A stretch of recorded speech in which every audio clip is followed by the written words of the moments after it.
आज हमारा टॉपिक है, अभी हम थर्मोमीटर के बारे में पढ़ रहे थे। तो आज हमारा टॉपिक है क्लिनिकल थर्मोमीटर। बेसिकली जो क्लिनिकल थर्मोमीटर होता है ये आपका वो थर्मोमीटर होता है जो कि आप फीवर को मेज़र करने के काम आता है।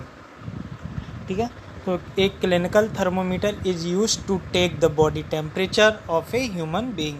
मतलब जो भी इंसान है उनके बॉडी के टेम्परेचर जिससे लिया जाता है, जिससे मेज़र किया जाता है, वो आपका क्या होता है, क्लिनिकल थर्मोमीटर। इसको डॉक्टर थर्मोमीटर भी बोलते हैं क्योंकि इसको बेसिकली डॉक्टर्स लोग ही यूज़ करते हैं। ठीक है, और ये आपका कुछ इस तरह दिखता है ये। ठीक है, इसमें ये आपका ग्लास स्टेम से कवर रहता है। इसमें जो बीच में एक नली टाइप होती है ये आपका कैपिलरी ट्यूब होती है। और ये जो कैपिलरी ट्यूब होती है ये क्या होती है, ये आपका वल्व होता है जिसमें कि ये आपका मरकरी जो लिक्विड होता है वो फिल्ड रहता है। ये आपका यहाँ पे जो नली होती है थोड़ी मुड़ी हुई होती है जिसको हम किंक बोलते हैं। ठीक है, और जो इसका लोअर टेम्परेचर होता है वो लोअर जो पॉइंट होता है वो 35 डिग्री सेंटीग्रेड होता है, और जो मैक्सिमम पार्ट होता है वो आपका 43 रिप्रेजेंट करता है। क्योंकि आपका जो बेसिक ह्यूमन बॉडी टेम्परेचर क्या होता है 37 डिग्री सेल्सियस। अगर आपको कुछ ज़्यादा ही बीमारी हो तब ये 43 से अबव जाता है, वरना इसके नीचे ही आपका टेम्परेचर लाई करता है। तो आगे बढ़ेंगे।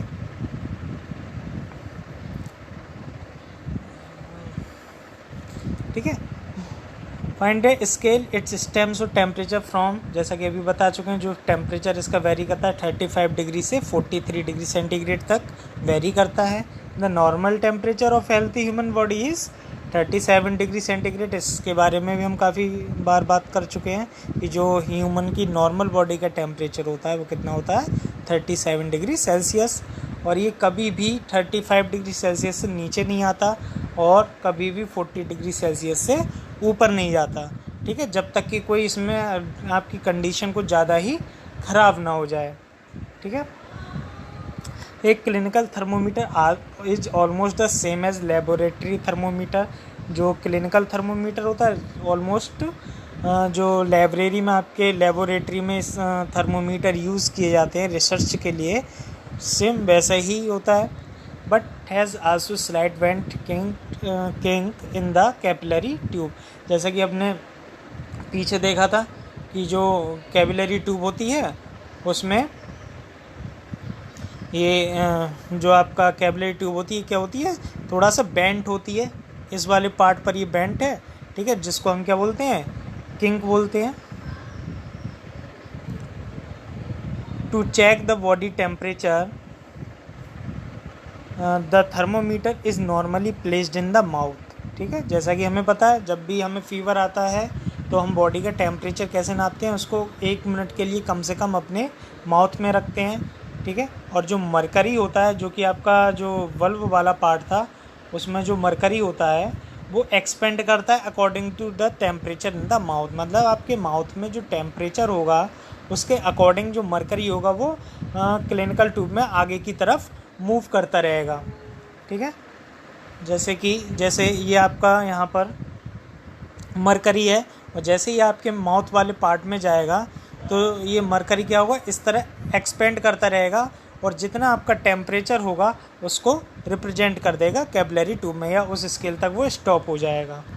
ठीक है, आगे बढ़ते हैं।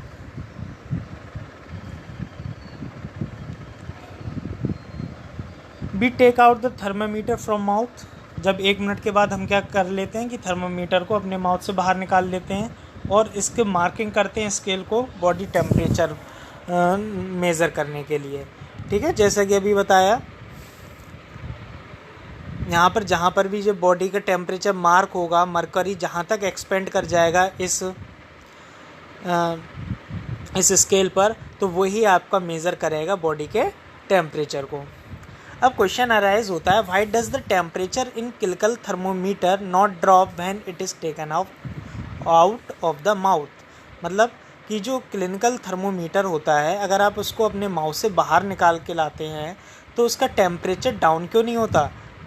ठीक है, क्योंकि अब जैसे आपने ट्यूब को इसको सॉरी थर्मोमीटर को बाहर निकाला तो ऑब्वियसली बात है वो आपका जो थर्मोमीटर है उसका कांटेक्ट आपके माउथ से क्या हो गया, ब्रेक हो गया, तो इस वजह से इसका टेम्परेचर डाउन हो जाना चाहिए। लेकिन इसको मरकरी को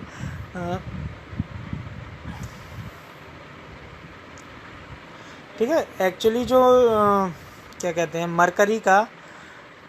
मरकरी जो बल्ब में होता है उसको इस तरह से बनाया जाता है कि जो टेम्परेचर होता है आउटसाइड का इसके कंपैरिजन में क्या होता है, कम होता है, जिस वजह से बाहर तक लाने में टेम्परेचर पर उसके इफ़ेक्ट नहीं पड़ता। अब एक चीज़ आती है, इसको ये बेंट क्यों किया जाता है, मतलब जो किंक क्यों यूज़ किया जाता है इसमें, तो बेंट इसलिए किया जाता है जब अपने माउथ से निकाल के लाते हैं तो अगर ये बेंड नहीं होगा, बेंडिंग की वजह से ही आपका जो लिक्विड है मरकरी, मान लीजिए आपका स्केल 37 डिग्री पर आपने काउंट कर लिया थर्मामीटर में, तो अगर ये बेंट नहीं होगा तो लिक्विड क्या होगा, बैक हो जाएगा पीछे और टेम्परेचर आप एग्जैक्ट फाइंड आउट नहीं कर पाएंगे। तो ये बेंट इसी वजह से होता है कि आपके जो लिक्विड है मरकरी का वो वापस बल्ब में ना जाए, ठीक है, उसको एग्जैक्ट वैल्यू हमको पता चल जाए, इसलिए जो मरकरी का कैपिलरी ट्यूब होती है इसको बेंट किया जाता है। ठीक है, तो ये चीज़ भी हमने समझ ली कि जो मरकरी बल्ब का टेम्परेचर होता है वो बॉडी के बाहर के टेम्परेचर से क्या होता है, कम होता है।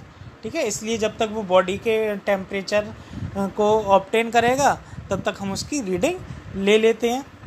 और ये आपका मरकरी क्या होता है, रिमेन कांस्टेंट रहता है जब तो आप अपने माउथ से बाहर निकाल कर लाते हैं। ठीक है, because of less temperature according to body. The mercury in the stem is brought back to the bulb by giving few soft jerk with your hands before the thermometer used again। मतलब mercury को दोबारा से उस bulb में लाने के लिए क्या करते हैं कि उसको 2-3 बार हिलाते हैं, जग करते हैं, जिससे हम उसका दोबारा यूज कर सकें।